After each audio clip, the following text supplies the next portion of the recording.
Bonjour, mesdames et messieurs. Bienvenue à cette séance ordinaire du Conseil du 12 avril. Alors, les conseillers et conseillères, on a la possibilité d'être en présence avec les séparateurs. C'est important de vous le dire. C'est pour ça qu'on ne porte pas le masque. Si on a à se lever, effectivement, oui, on le portera. Il y a absence de Mme Jeannie Tremblay autour de la table, mais on sait qu'elle nous écoute en direct. Elle est retenue à la maison. Donc, je déclare la séance ouverte. Le projet d'ordre du jour qu'on vous dépose aujourd'hui, nous verrons au point 3 l'adoption du dernier procès-verbal. C'était la séance ordinaire du 8 mars. Dans le point 4, dans les messages et dans les dossiers de suivi, à 4.1, la proclamation de la semaine de la santé mentale. À 4.2, hommage à une athlète locale. À 4.3, le projet d'Hydro-Québec, la ligne électrique de 69 kV à Forestville. Au point 5, en développement économique, je vous ferai rapport des dossiers qui évoluent. À 5.2, soumission pour la réfection de l'aéroport. Au point 6, en développement culturel et communautaire, je ferai le rapport en l'absence de la conseillère Mme Jeannie Tremblay. À 6.2, le parcours d'art visuel, implantation de modules d'exposition urbains pour un dépôt de projet. À 6.3, le développement d'un parc commémoratif pour un dépôt de projet. À 6.4, l'Office municipal d'habitation pour les nominations des représentants de la ville au sein du conseil d'administration. À 6.5, le programme Axélogie. Au point 7, en urbanisme et mise en valeur du milieu. À 7.1, le rapport du conseiller M. Mario Desbiens. Ce sera suivi du rapport des permis de rénovation et de construction. Et à 7.3, la Société d'aide au développement des collectivités de la Haute-Côte-Nord, un projet de partenariat avec le milieu, demande de soutien, un projet qui s'appelle Arbre Évolution. Au point 8, en sécurité publique, nous aurons le rapport du conseiller M. Foster. Ce sera suivi de démission de pompiers. À 8.3, d'engagement de nouveaux pompiers-pompières. Et à 8.4, le remplacement d'appareils respiratoires. Au point 9, dans les travaux publics, le rapport du conseiller M. Foster.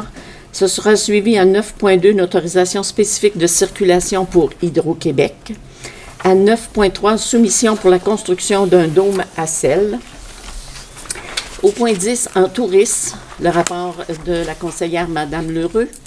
Et à 10.2, le protocole d'entente 2022-2025 avec Tourisme Côte-Nord. Au point 11, en hygiène du milieu, le rapport de Mme Gagné. Au point 12, en loisirs et sports, le rapport du conseiller M. Carole Girard.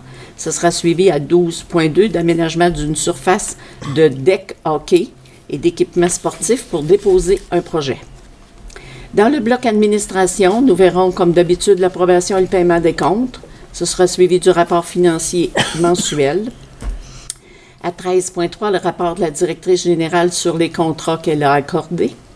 À 13.4, le dépôt du rapport d'audit de conformité de la Commission municipale du Québec. À 13.5, une demande de la Maison des jeunes L'Entretemps pour une exemption de taxes. À 13.5, des demandes d'aide financière des organismes. Et à 13.6, des autorisations de déplacement pour nos employés. Au point 14, dans les ressources humaines, à 14.1, une affectation hors unité d'accréditation syndicale. À 14.2, l'engagement d'une technicienne en loisirs. À 14.3, la politique de conditions de travail des employés cadres. Et pour terminer, à 14.4, le recrutement des emplois d'été. Au point 15, dans les actes législatifs, à 15.1, l'adoption du règlement 2022-304. À 15.2, une vente de terrain sur la route maritime. Et nous avons 2 avis de motion déposés aujourd'hui. À 15.3, l'avis de motion pour un règlement modifiant le règlement relatif au zonage et à des amendements en vigueur. Et un avis de motion concernant le règlement pour les dépenses de 3 500 000 $ afin d'effectuer des travaux à l'aéroport et permettre l'emprunt du même montant afin de financer le projet et les subventions confirmées et présentation du règlement. Est-ce que ça vous va toujours comme ordre du jour? Oui. Adoption proposée, M. Foster. Ça va pour tous? Oui. Donc, on débute avec le procès-verbal de la séance ordinaire du 8 mars. Alors, comme d'habitude, les conseillers et conseillères ont eu en main le procès-verbal pour en faire la lecture au préalable pour que je sois dispensée d'en faire la lecture intégrale. Si ça vous convient toujours, adoption proposée. Monsieur Carole Girard, ça va, tout le monde est d'accord? Oui. Je vais me permettre un message qui me fait grandement plaisir, qui n'est pas à l'ordre du jour parce que j'ai eu l'autorisation en toute dernière minute à 17 heures aujourd'hui de vous annoncer en fait une subvention de 58 021 $, très exactement. Alors, notre programme, notre projet de rénovation du parc, du skate park, des planches à roulettes, hein, on avait présenté un projet pour vraiment renouveler totalement la structure.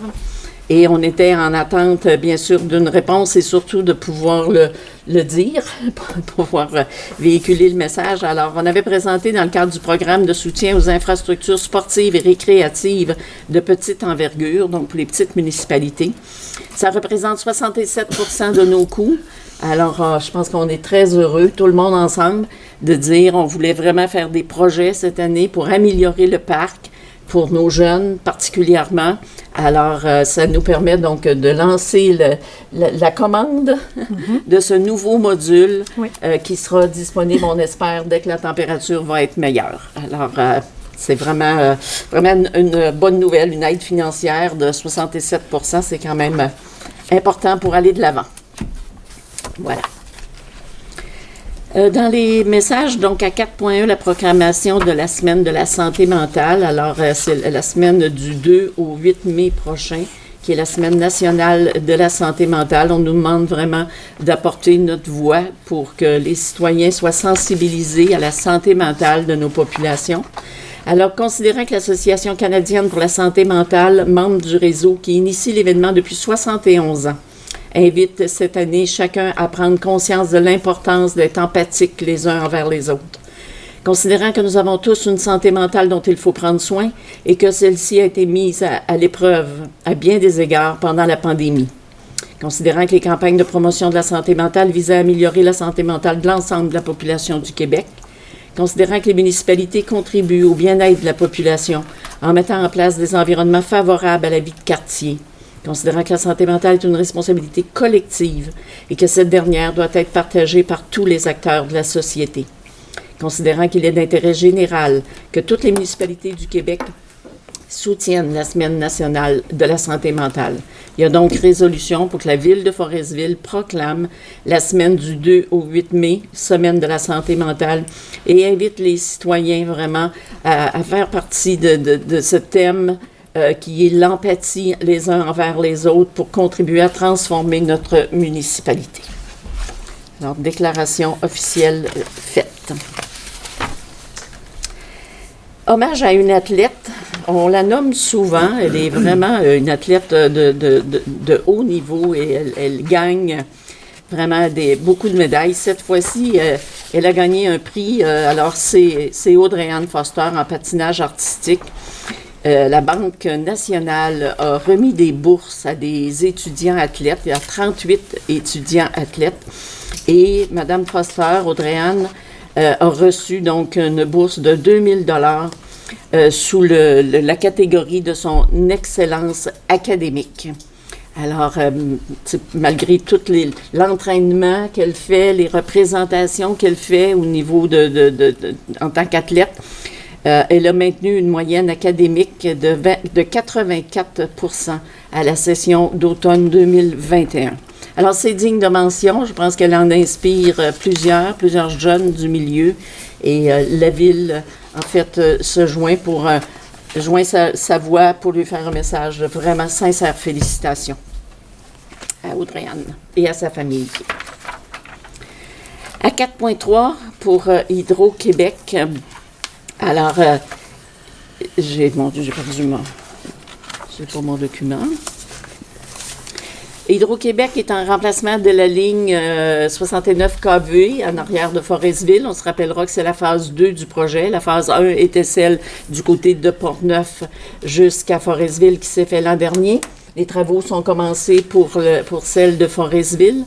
Le projet de construction, donc à la mi-mai à peu près, Alors, ils doivent accéder au territoire, évidemment, avec des véhicules lourds, qui fait en sorte que, on a vu, là, ils sont en train de faire, avec un contracteur, de faire le déblaiement de la neige sur la route de l'aéroport, parce que c'est la route qui va être utilisée tant que faire se peut. Alors, ils sont en train de la dégager de la neige pour permettre que ça sèche le plus vite possible. Espérons que la température va nous aider dans ce sens-là pour qu'ils puissent l'utiliser afin de protéger le plus possible, évidemment, l'utilisation sur la rue Véro et sur Paul B. Mais il en reste pas moins que techniquement, il semble qu'ils vont quand même avoir besoin, le moins possible, on leur a demandé, mais ils vont quand même avoir besoin de circuler sur Véro et Paul B. Alors, ce soir, on leur donne une résolution qui est faite de façon exceptionnelle, que pour tout usage, ils prennent la route de l'aéroport, mais s'il y avait des situations hors de notre contrôle, techniquement, on les autorise de façon exceptionnelle à utiliser la rue Véro et Paul B. Et s'il y a des bris sur la route, Hydro-Québec s'engage à faire les réparations au printemps. Alors, décision prise par résolution pour cette autorisation exceptionnelle à Hydro-Québec pour compléter évidemment les travaux de construction de la ligne qui est absolument nécessaire. Un proposeur, M. Carole Girard. Vous êtes tous d'accord? Oui. En développement économique, juste pour vous faire le suivi, je pense que vous nous suivez dans nos grands dossiers.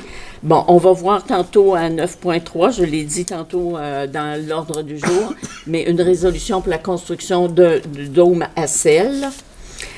Au niveau de l'aéroport, ben on est allé en appel d'offres. On a fait l'ouverture des soumissions le 6 avril. On va le voir à 5.2 tantôt, la soumission, les prix, etc. Donc, le dossier avance. Au niveau du quai, l'appel d'offres est toujours en cours. Donc, l'ouverture est prévue un peu plus tard la semaine prochaine. On espère donc aussi qu'on aura des contracteurs intéressés à venir travailler avec nous. Et je me permets à nouveau un message au niveau des opportunités d'affaires avec Hydro-Québec, des travaux fort importants au niveau de la réfection des centrales, Berzimis 1, Berzimis 2, les digues, il y a plein de travaux.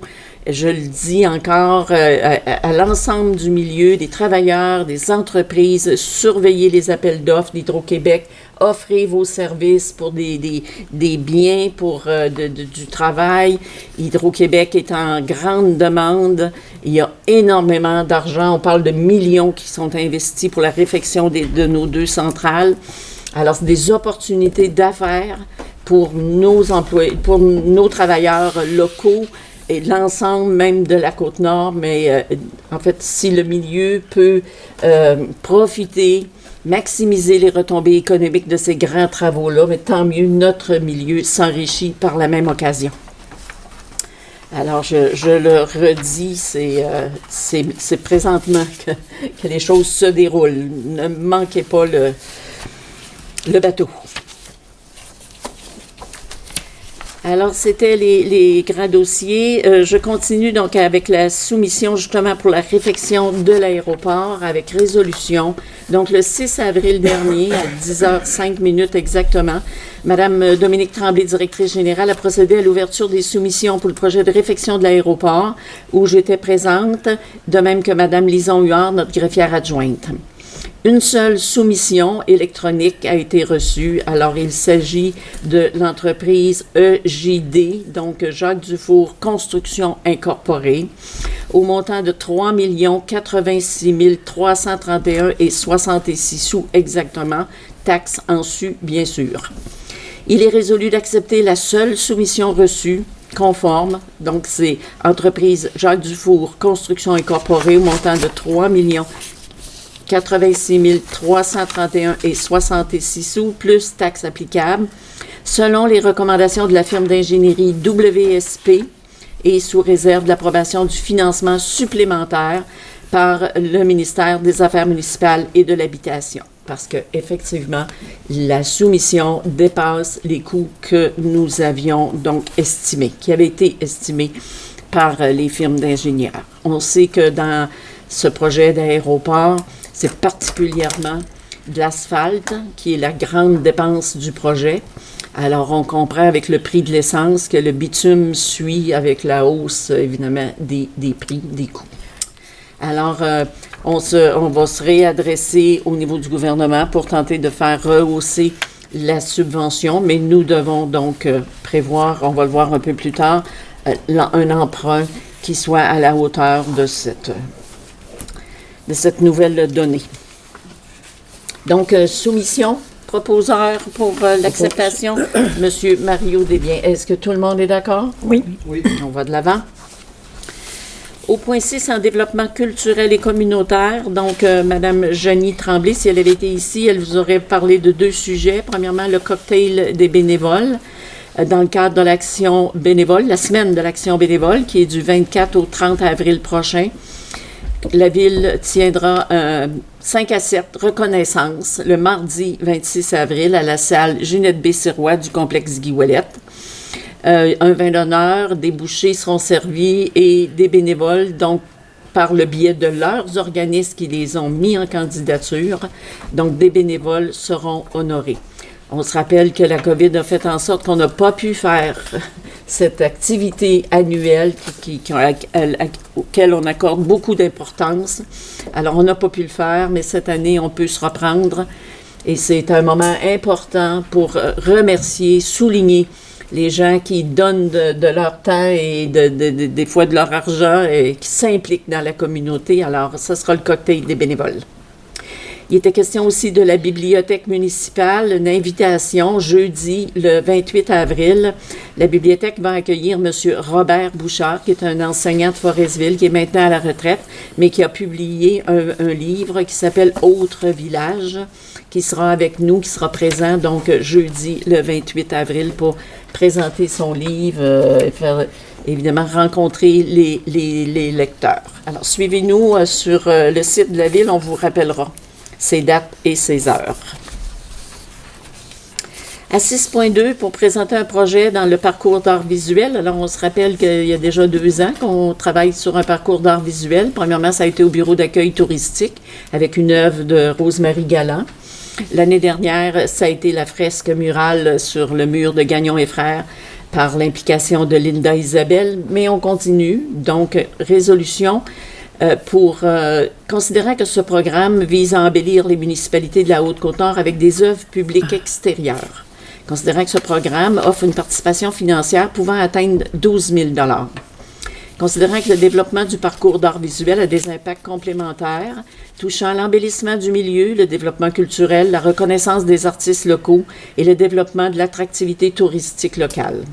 Donc, résolution pour autoriser M. Jean-Sébastien Pinchot, directeur du développement économique, à présenter une demande et à signer tous les documents liés à ce projet. M. Foster, tout le monde est d'accord? Oui. Développement d'un parc commémoratif, je vais faire une petite introduction. Ça fait quelques années que le 1er novembre, on a fait des cérémonies pour les anciens combattants. Ça a été très, très, très apprécié. Les familles qui ont ce vécu-là, je dirais cet épisode de leur histoire familiale. Et donc, avec les anciens combattants de la Côte-Nord, on a fait le dévoilement de la gerbe et on a fait aussi, parfois ça a été au columbarium, à l'église, mais on voudrait créer un site qui permette de devenir ce site commémoratif. Donc, considérant que le projet présenté par la Ville de Forestville sera réalisé en partenariat avec des organismes communautaires locaux, considérant que notre projet favorisera la tenue d'activités commémoratives, rassembleuses et ouvertes à un large public, considérant que l'investissement dans le développement d'un parc commémoratif favorisera la mémoire collective, la valorisation du patrimoine et sera une valeur ajoutée pour le développement de la fierté locale et la participation citoyenne. Donc, résolution pour autoriser M. Jean-Sébastien Pinchot, directeur du développement économique, à présenter ce projet et à signer les documents liés à cette demande. Proposeur, Mme Nadine Gagné. L'Office municipal d'habitation, des nominations au conseil d'administration. Alors, on a 3 sièges et on nomme donc nos représentants par résolution. Donc, 3 personnes suivantes à titre de représentantes de la Ville au sein du conseil d'administration pour un mandat de 3 ans. Alors, nous sommes représentés par Mme Gaëtane Tremblay, Mme Suzanne Pagé et Mme Nadine Gagné. Donc, résolution pour ces 3 nominations. Mme Lheureux. Ça va pour tous? Oui. Le programme Accès-Logis. Alors, c'est un programme de subvention dans le domaine de l'habitation. On nous demande d'apporter notre voix aussi pour que le gouvernement entende les besoins en ce qui concerne les logements sociaux et évidemment l'aide financière qui est nécessaire aux petites municipalités. Alors, considérant la pandémie de COVID-19 et le confinement à la maison qui nous rappelle plus que jamais l'importance de vivre dans un logement décent, mais que ce droit n'est pas acquis pour toutes et tous. Considérant que 244 000 ménages locataires du Québec ont le besoin impérieux d'un logement adéquat et accessible financièrement. Considérant que ces besoins ne sont pas comblés par l'offre actuelle de logements locatifs. Considérant que la relance de l'économie québécoise et la construction d'un Québec résilient passe définitivement par la construction de logements sociaux et communautaires. Considérant que les investissements en habitation sociale et communautaire permettent d'atteindre un triple objectif, soit venir en aide aux ménages les plus vulnérables, générer des retombées économiques importantes, tout en consolidant un patrimoine collectif durable, indispensable pour affronter les futures crises. Considérant qu'il est indispensable de loger tous les locataires, quel que soit leur revenu. La résolution est donc que le conseil municipal de la ville de Forestville demande par la présente au gouvernement du Québec de maintenir et de bonifier le programme Accès-Logis pour que de nouveaux projets de logements sociaux puissent être développés, soit par des formules de coopératives, d'organismes sans but lucratif ou des offices d'habitation. Qu'une copie de cette résolution soit transmise à Mme André Laforêt, ministre des Affaires municipales et de l'Habitation, ainsi qu'à la présidente du Conseil du Trésor, Mme Sonia Lebel, au ministre des Finances, M. Éric Girard, et au groupe de ressources techniques de la Côte-Nord, qui est la Cité des bâtisseurs. Par une proposition pour apporter notre appui, M. Desbiens, ça va pour tous? Oui. Parfait. Soit dit en passant, c'est grâce à ce programme-là qu'il y aura le projet de construction des unités de logement de la Villa pour les aînés, phase 3, sur la Première Avenue. C'est dans le cadre de ce programme-là. On va aller au point 7 maintenant, en urbanisme et mise en valeur du milieu. Donc, dans un premier temps, le rapport du conseiller, M. Mario Desbiens. Merci, Mme la maire. Excusez. Je vais vous lire un message de notre technicienne en urbanisme. Abri d'hiver. Nous rappelons aux gens ayant un abri d'hiver qu'ils ont jusqu'au dimanche le 15 mai 22 pour l'enlever. En dehors de la période autorisée, tous ces équipements et matériaux doivent être entièrement enlevés, toiles, panneaux, structures, clôtures, accessoires, démantelés et rangés de manière à être non visibles de la voie publique ou d'un terrain voisin. Merci. Merci, M. Desbiens. Merci. À 7.2, c'est le dépôt du rapport des permis de rénovation et de construction. Donc, je vais demander à Mme Tremblay de nous déposer son document. Merci, Madame la maire. Donc, pour le mois de mars, incluant janvier et février, nous avons eu exactement 13 demandes pour un montant total de 4 167 226, pardon. Donc, c'est le total à ce jour là, pour les demandes de permis. Voilà. Résolution donc pour accepter ce rapport qui a été préparé par notre technicien en urbanisme, M. Foster. Merci. Tout le monde est d'accord? Ça va? Oui. À la SADC, maintenant, un projet qui s'appelle Arbre Évolution. Considérant que la réalisation du projet de reboisement social, qui s'appelle Arbre Évolution de Forestville, nécessite une recherche de fonds complémentaires. Considérant que ce projet s'intègre dans les objectifs municipaux d'adaptation des espaces urbains face au changement climatique, qui contribuera à la création de zones d'ombre et de réduction des îlots de chaleur et, bien sûr, viendra embellir nos parcs existants. Il est donc par résolution d'autoriser M. Pinchot, directeur du développement économique, à signer les documents liés à cette demande. Avant de prendre la résolution, peut-être juste une explication. Alors, c'est de s'inscrire pour la plantation d'arbres qui ferait en sorte, on parle d'arbres feuillus, on parle d'arbres fruitiers, des arbres matures qui nous seraient fournis.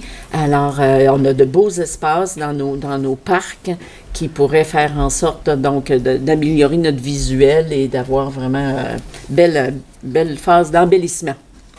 Par résolution, M. Carole Girard. Ça va pour tous? Oui. Oui. En sécurité publique maintenant, à 8.1, M. Foster, la parole est à vous. Merci, Mme le maire. Bonsoir tout le monde. Je vais vous transmettre le rapport de Mme Marie-Pierre Dufour, technicienne en prévention incendie. Les risques liés à l'utilisation des outils technologiques. Un nombre croissant d'appareils utilisés quotidiennement sont alimentés par des piles au lithium-ion. Peu de citoyens se doutent que les téléphones intelligents, les tablettes, les ordinateurs portables, les trottinettes ou les vélos électriques peuvent être la source d'un incendie. Les piles au lithium-ion représentent un danger, car il y a une possibilité qu'elles prennent feu. En brûlant, les piles peuvent dégager un gaz inflammable et causer une explosion. Défaut de fabrication, surcharge, absence de ventilation, choc entre deux appareils, toutes ces situations peuvent conduire à la surchauffe des piles dont le résultat peut être tragique. Voici quelques conseils d'utilisation pour vos appareils électriques. Utilisez un modèle de chargeur qui respecte les normes de sécurité du Canada sur l'électricité et homologué pour l'appareil. Protégez la batterie des sources potentielles de chaleur pendant des périodes prolongées. Demeurez présent dans votre logis lors de la recharge de l'appareil et respectez le temps maximal prévu pour la recharge. Adopter les bons comportements permet de tenir sa famille à l'écart des risques d'incendie. Il n'en tient qu'à vous de changer les statistiques. Voilà, Madame le maire. Merci. Merci, M. Foster. À 8.2, démission de pompiers, donc quand même par résolution dans la division de Les Escoumins, donc M. Jason Élie Bouchard, qui était en fonction depuis 2013, et dans la division de Les Bergeronnes, M. Pascal Lessard, qui était en fonction depuis 2018. Donc, on les remercie sincèrement des années qu'ils ont données par résolution, donc pour accepter leur départ. Propose M. Foster, merci. À 8.3, engagement de pompières et pompiers, toujours par résolution. Donc, dans la division de Portneuf-sur-Mer, Mme Gina Tremblay, et dans la division de Les Bergeronnes, Pierre-Alexandre Dumas. Alors, à tous les deux, on leur souhaite la plus cordiale des bienvenus. Par résolution, Mme Lheureux. À 8.4, le remplacement d'appareils respiratoires, donc on est toujours en incendie. Considérant que le règlement de gestion contractuelle portant le numéro 2018-281 permet de conclure des contrats de gré à gré, et ce, conformément au seuil qui est de 105 700 $ décrété par le ministre concernant les appels d'offres publics. Considérant qu'il est nécessaire de remplacer 4 appareils respiratoires avec accessoires afin d'être conforme aux normes NFPA 1500. NFPA, c'est National Fire Protection Association. C'est les règles, les standards, les plus hauts standards à suivre. Considérant que le service de sécurité possède actuellement un modèle qui est le modèle Scott et que par souci d'économie, d'entretien et de standardisation, un seul fabricant peut fournir les appareils Scott. Considérant que la compagnie Arsenal a déposé la soumission portant le numéro 06-12-37 en date du 22 mars 2022 au montant de 50 560 $ plus taxes applicables. Il y a donc résolution ce soir pour accepter la soumission 06-12-37 de l'entreprise L'Arsenal au montant de 50 560 $ plus taxes applicables pour faire l'acquisition de 4 appareils respiratoires avec accessoires.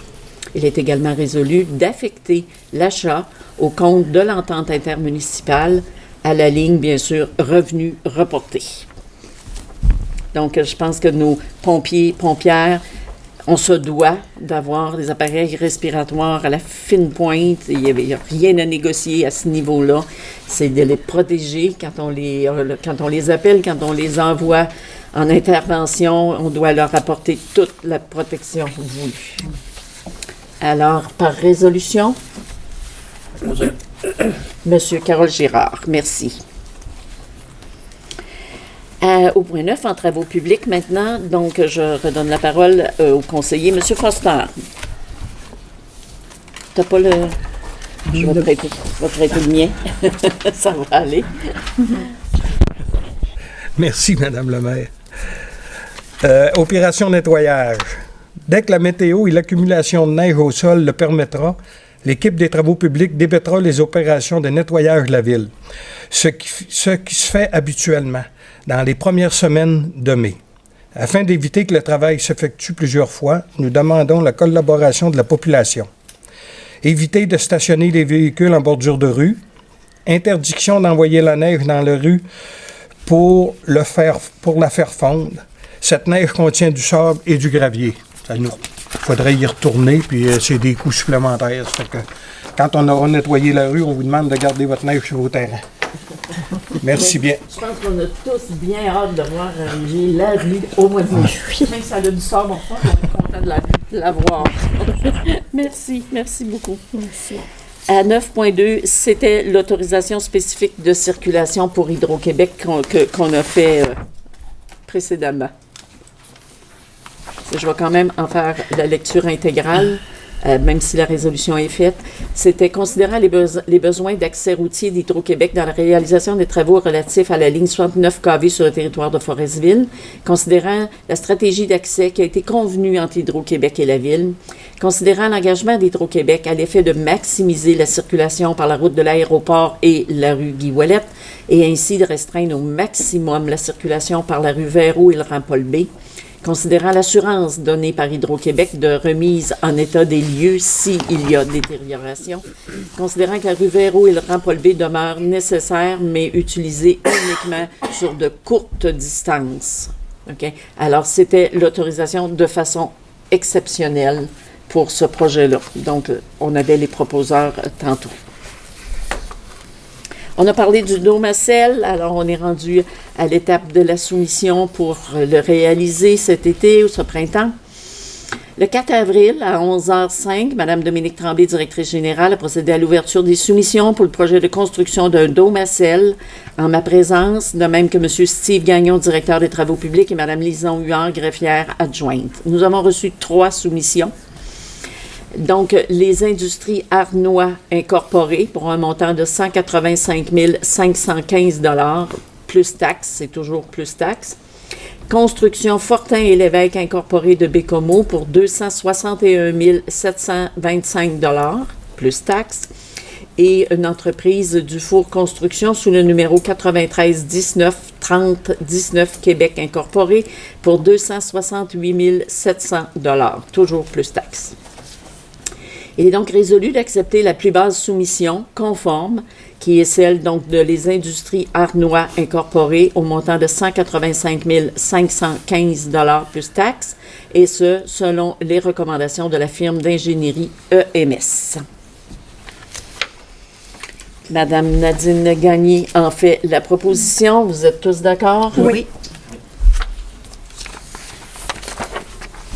On va aller au point 10, au niveau du tourisme. À 10.1, le rapport de Mme Gina Leroux. Merci, Madame le maire. Donc, bonsoir à tous. Donc, le camping de la Baie Verte. Le camping sera en opération cette année à compter du 27 mai prochain. Il est possible de réserver votre emplacement directement sur le site www.camping.ca. Pour les réservations de terrain, vous devez choisir l'option camping. Pour les réservations des prêts à camper, c'est l'option hébergement. Il est également possible de payer directement sur la plateforme sécurisée. Donc, c'est Mme Linda Tremblay qui sera la gestionnaire pour la saison d'été 2022. Merci, Mme le maire. Merci, Mme Leroux. Un protocole d'entente pour les années à venir, 2022-2025, avec Tourisme Côte-Nord, considérant que le Conseil a adopté la résolution AR 21-0111-07, autorisant la signature du protocole d'entente 2022 de Tourisme Côte-Nord pour le Bureau d'accueil touristique.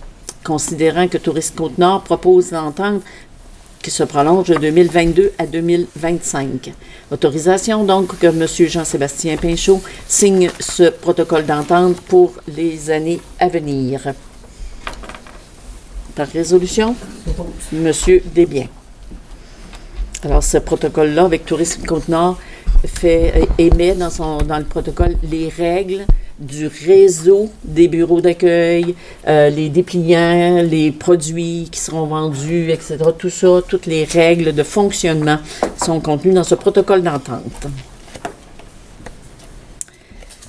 Au point 11, maintenant, le rapport à 11.1, le rapport de la conseillère Mme Nadine Gagné. Merci, Madame le maire. La gestion des matières résiduelles. La gestion des matières résiduelles coûte cher. Chaque matière jetée aux ordures devra être collectée, transportée, transbordée, puis de nouveau transportée pour finir sa course dans un lieu d'enfouissement. Puisque ces lieux n'ont pas une capacité infinie, la seule solution pour prolonger leur durée de vie est d'y envoyer le moins de résidus possible et ainsi de réduire la facture annuelle. Afin de réduire la quantité des déchets envoyés à l'enfouissement, la MRC de la Haute-Côte-Nord a décidé d'offrir son soutien financier pour l'achat de produits d'hygiène réutilisables. L'hygiène féminine, couches lavables, sous-vêtements d'incontinence et pour des modes de valorisation de nos déchets compostables. C'est pour nous un moyen d'œuvrer pour le bien de notre environnement, pour notre santé à tous et à toutes et de permettre de réaliser des économies significatives. Les formulaires d'aide financière sont disponibles sur le site Internet de la MRC de la Haute-Côte-Nord. Les conseillers se feront plaisir de répondre à vos questions. Vous pouvez communiquer au 418-233-2102 ou la ligne sans frais 1866-228-0223, le poste 239, ou encore à l'adresse courriel conseiller ddec@mrchcn.qc.ca. Merci. Merci, Mme Gagné. Merci. Au point 12, maintenant, en loisirs et sports, le rapport du conseiller du secteur, donc M. Carole Girard. Merci, Mme Anctil. Le complexe Guy Ouellet, les opérations du complexe sont maintenant terminées pour la saison. Malgré les mesures sanitaires qui ont été mises en place, on a quand même pu offrir des activités une bonne partie de l'hiver. On remercie les organismes et les utilisateurs de leur patience, puis on espère qu'ils sont de retour l'an prochain. Merci. Merci, M. Girard. À 12.2, donc un projet pour une surface de deck hockey. Considérant que la Ville de Forestville veut se doter d'équipements pour compléter sa surface multisport sur sa patinoire extérieure. Considérant que cette nouvelle surface et les nouveaux équipements permettront d'accroître l'attractivité et la fréquentation des installations. Considérant que ce projet amènera une revitalisation de nos installations et que cette surface et les équipements permettront la pratique de plusieurs activités sportives intergénérationnelles, entre autres. Il est donc résolu d'autoriser Mme Gina Foster, qui est la directrice des loisirs, à signer les documents liés à la demande, donc premièrement pour une surface de deck hockey qui, je pense, est très en demande et très attendue. Alors, on va aller de l'avant, répondre à un besoin des jeunes et des moins jeunes. Par résolution, donc, pour déposer M. Carole Girard. On va aller dans la section administration. 13.1, c'est l'approbation et le paiement des comptes. Donc, je le rappelle, les comptes ont été déposés, ont été analysés ligne par ligne en séance de travail avec les conseillères et conseillers. Donc, on est rendu à la résolution, s'il n'y a pas d'autres questions sur les comptes à payer. Donc, d'approuver la liste des comptes qui vous a été déposée en séance de travail. Proposé M. Foster. À 13.2, le rapport financier mensuel au 31 mars. Donc, je vais demander à Mme Dominique Tremblay, notre directrice générale, de nous en faire le résumé. Merci, Madame la maire. Bonsoir tout le monde à nouveau. Donc, au 31 mars, nous sommes à 11 % du budget, alors que la planification budgétaire prévoyait que nous soyons à 25 % sur un budget de 20 292 298. L'année dernière, nous étions à 8 au même moment. Donc, voilà le rapport du financier mensuel. Voilà. Merci. Résolution, donc, pour adopter ce rapport, M. Mario Desbiens. Alors, la santé financière de la Ville est bonne. Le suivi du budget planifié est bien fait. Oui. Merci. On va poursuivre à 13.3, le rapport de la directrice générale qui a le droit d'accorder des contrats pour que l'évolution des dossiers, donc sous sa gouverne. Donc, je vais vous laisser, Mme Tremblay, en faire la présentation, puis après ça, je ferai la résolution pour les accepter. D'accord. Merci à nouveau, Mme le maire. Le premier contrat qui a été accordé le 21 mars 2022 au fournisseur Englobe pour la construction du domicile. Le montant total est de 12 500 plus les taxes applicables, bien sûr. Le deuxième contrat accordé le 29 mars 2022 à Service Pierre Goulet pour la détection de fuite pour un montant de 6 650 taxes en plus. Voilà. Le troisième accordé le 4 avril 2022 à Edilex Expert, c'est pour le contrôle de la qualité des appels d'offres pour un montant de 2 400 $. On a fait évaluer un appel d'offres qu'on avait fait pour le quai, s'assurer que tout était en bonne et due forme. Ensuite, le dernier contrat, le 4 avril 2022, à EFC Informatique pour un ordinateur en urbanisme pour un montant de 3 655 et 6 taxes en plus, bien sûr. Alors, voilà les contrats que j'aurai accordés ce mois-ci. Merci. Donc, résolution considérant que la directrice générale a le pouvoir de passer des contrats nécessaires afin d'exercer la compétence qui lui est dévolue au nom de la Ville, et ce, conformément à l'article 33 du règlement 2018-281 relatif à la gestion contractuelle. Considérant que, conformément à l'article 36, la directrice générale doit faire un rapport à la séance ordinaire suivant l'accord des contrats. Alors, ces résolutions, donc, pour confirmer les contrats que Mme Tremblay vient de nous présenter, de nous décrire.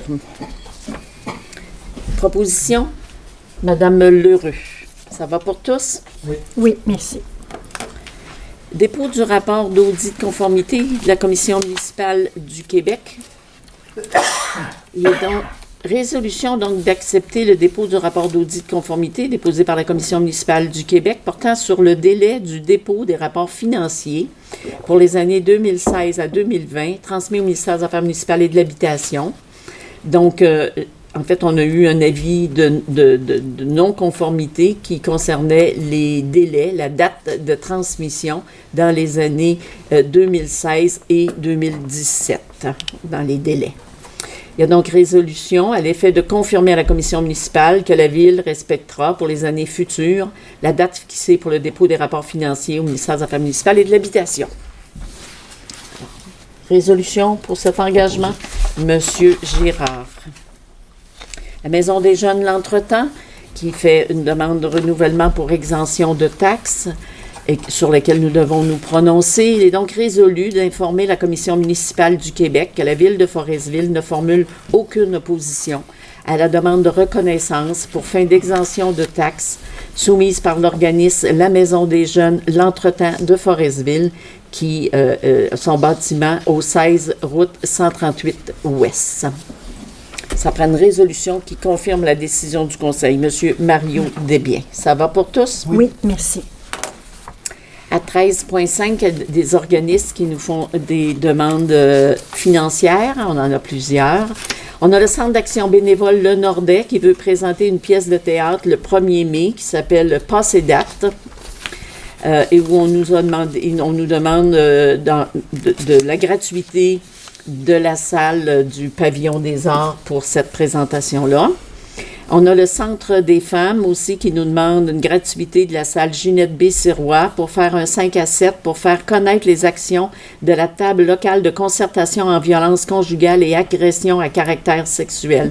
Ça aura lieu le 28 avril, alors on collabore. Le chœur Les gens de mon pays qui vont faire des concerts au mois de juin de cette année. On va leur donner 50 $ pour qu'ils puissent faire connaître davantage sur notre territoire. On a l'association Diabète Haute-Côte-Nord qui fait un marche aux dons. On va contribuer pour 50 $. On a la Fabrique Saint-Luc de Forestville qui va tenir une soirée de financement, souper et soirée dansante le 21 mai prochain. Alors, ils demandent la gratuité de la salle Ginette B. Sirois. On a l'Ordre du mérite Nord-Côtier qui va tenir sa 39e investiture. Ça a lieu à Sept-Îles et nous avons des citoyens de Forestville qui y seront honorés cette année. Alors, on va contribuer pour 50 $. Et on a la randonnée Vélo-Vallée. Alors, c'est vraiment des équipes d'adeptes du vélo dont le financement est donné à la Vallée des Roseaux. Donc, un organisme qui est cher au cœur de plusieurs citoyens et familles. Donc, nous allons contribuer pour une somme de 100 $. Donc, résolution pour entériner ces demandes d'aide financière aux organismes. Je propose. Madame Nadine Gagné. Merci. Il n'y a pas d'autorisation de déplacement, je pense. Il n'y avait rien ce mois-ci. Non. On va aller maintenant dans les ressources humaines à 14.1, une affectation hors unité d'accréditation. Alors, on en a parlé un peu tantôt. C'est notre gérante du camping pour cet été. Ça concerne donc Mme Linda Tremblay, qui est une employée du service des loisirs. Considérant qu'un employé peut être affecté à un poste exclu de l'unité d'accréditation si la période n'excède pas 12 mois, et ce, conformément à l'article 8.12 de la Convention collective. Considérant que cette clause permet, à la fin de l'affectation, la réintégration de l'employé à son poste initial, si elle le désire. Considérons que nous avons reçu de Mme Linda Tremblay une demande d'affectation temporaire qui aura une durée de 21 semaines. Il y a donc résolution pour autoriser Mme Linda Tremblay à se prévaloir de la clause 8.12 de la Convention collective pour une durée de 21 semaines, qui ça sera donc du 16 mai au 8 octobre prochain, et de lui confirmer qu'elle pourra retourner à son poste de préposé à l'entretien au service des loisirs après son affectation. Alors, c'est une clause de convention collective, mais sur laquelle c'est le Conseil, par résolution, qui doit prendre la décision. Une proposition à cet effet? Monsieur Foster. Tout le monde est d'accord? Oui. Oui. À 14.2, l'engagement d'une technicienne en loisirs. Donc, résolution pour accepter la recommandation du comité de sélection pour engager Mme Cynthia Lavoie à titre de technicienne en loisirs.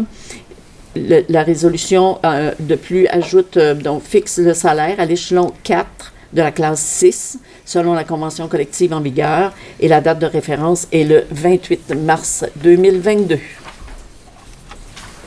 Embauche donc par résolution Mme Gina Lheureux, et je vais quand même prendre un moment pour remercier Mme Véronique Lévesque, qui était la titulaire de ce poste jusqu'à cette date, qui nous a quittés pour un autre travail.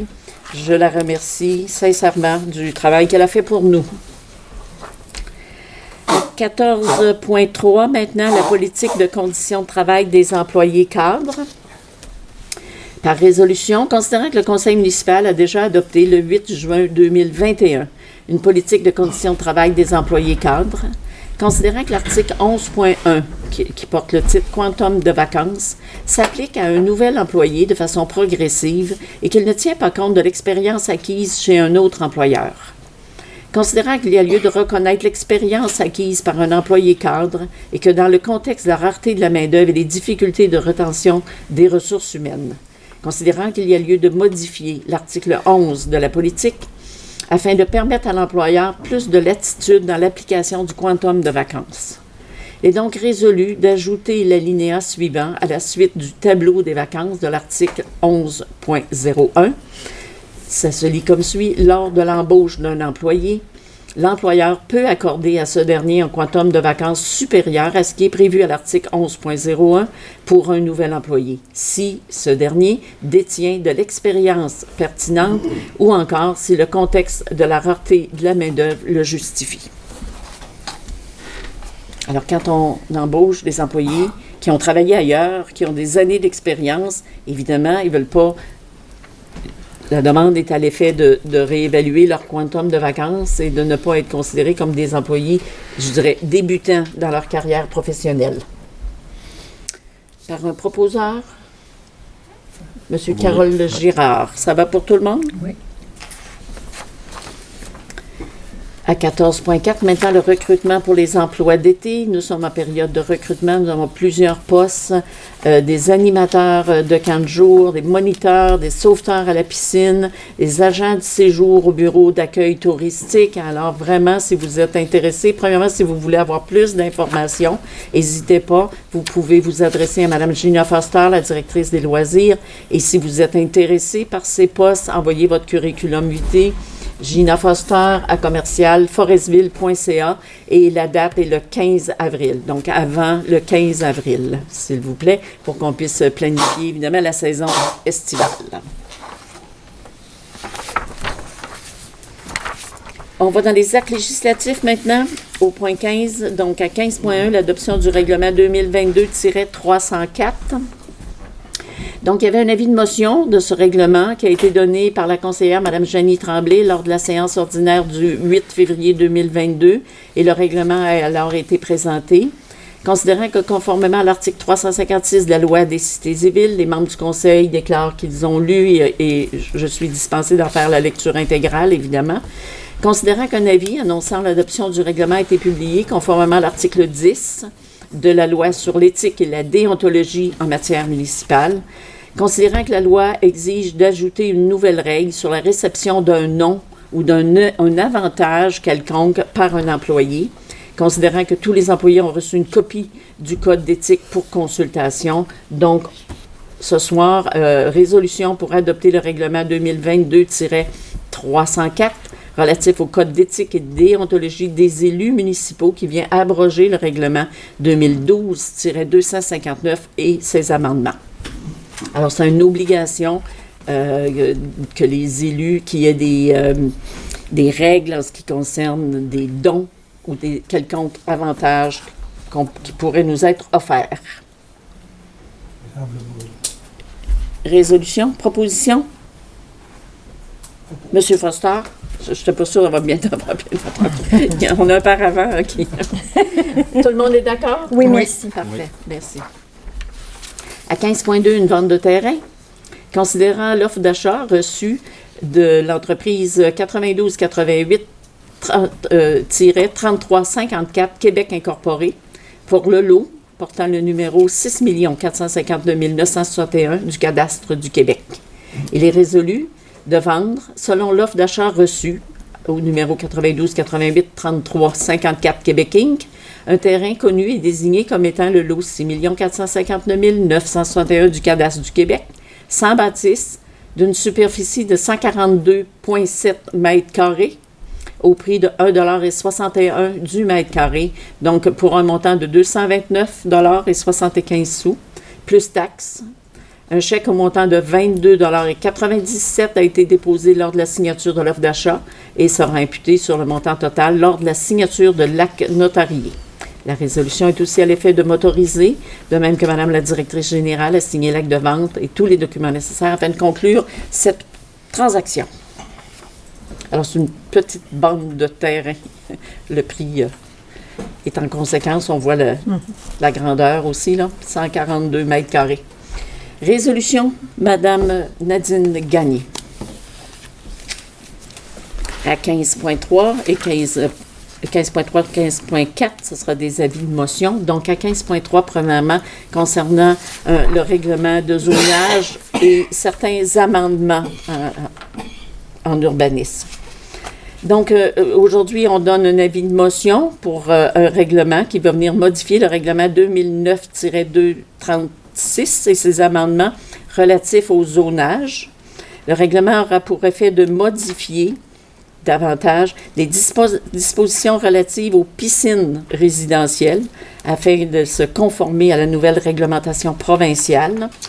Ça viendra aussi abroger des articles qui concernent la protection des rives et du littoral afin de se référer au règlement transitoire de gestion des zones inondables, des rives et du littoral, et d'ajouter comme usage autorisé dans la zone 117-2-H les résidences unifamiliales en rangée, qui n'étaient pas possibles dans cette zone-là jusqu'à maintenant.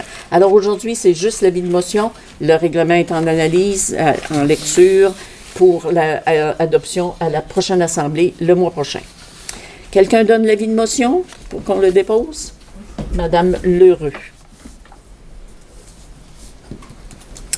Un avis de motion aussi en ce qui concerne les travaux à l'aéroport pour permettre l'emprunt.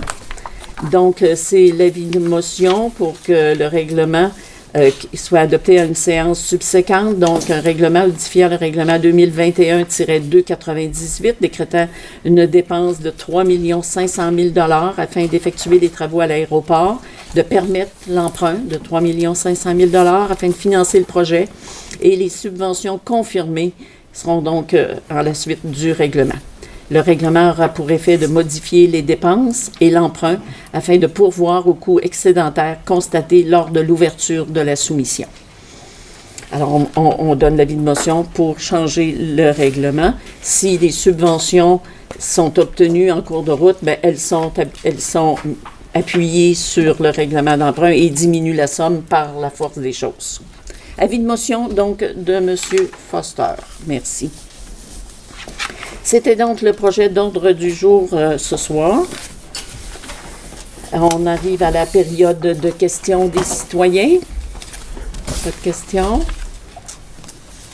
Ça va pour vous tous? Oui. Parfait. Donc, je ferai un message un peu de la fin. Je n'ai pas parlé de COVID à l'introduction, mais je vais en parler avant de faire la fermeture. Vigilance, prudence, hein, ça circule beaucoup. Soyez vraiment, les mesures sanitaires sont toujours de mise, toujours en application. Alors faites attention, protégez-vous individuellement, protégez vos familles, les gens que vous aimez et l'ensemble de la collectivité. Il y a appel à encore une dose de vaccination. Alors c'est pour ceux qui le veulent. N'hésitez pas, prenez rendez-vous sur Clic Santé, puis prudence et vigilance. Donc, résolution pour fermer l'Assemblée de ce soir. Oui, je porte. Madame Nadine Gagné, unanimement résolue. Merci beaucoup, mesdames et messieurs. Fidèle au rendez-vous, la prochaine sera le deuxième mardi de chaque mois en présence maintenant, ce qui nous fait grandement plaisir.